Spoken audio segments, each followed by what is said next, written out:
Assalamualaikum sedulur masak. Dino iki nyong arep masak ongseng mie soun lombok abang ijo. Carane gampang. Ngene iki ya, iki biasane masakan ana ning ngantenan kaya ning kondangan. Carane brambang bawang diiris, lombok abang ijone diiris dawa-dawa. Nah, kok ngene iki dawa, terus tambah meneh onclang. Onclange ya diiris dawa-dawa ben dadi ketok estetik ya. Salebare mie soun utawa ana sing ngarani mie gebuk, cemplungke ning nggon banyu panas. Ora usah melu digodhog, dinengke wae nganti emine megar.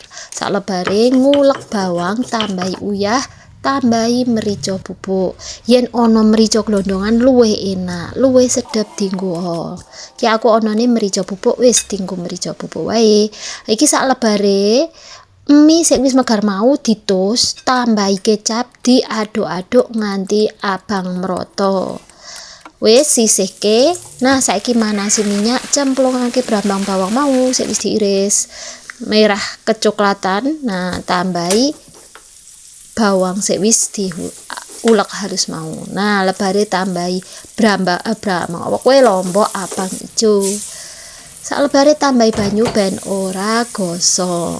Aja lali uyahe, tambahi kecap saus tiram. Tambah meneh gula aren utawa gula Jawa. Nah, tambah meneh kecap manise.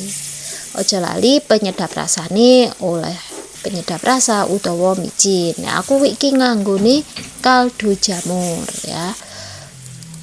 Salebare yen gula arene wis mencair, cemplungake mie sing wis dikecapi mau, diaduk-aduk nganti mateng.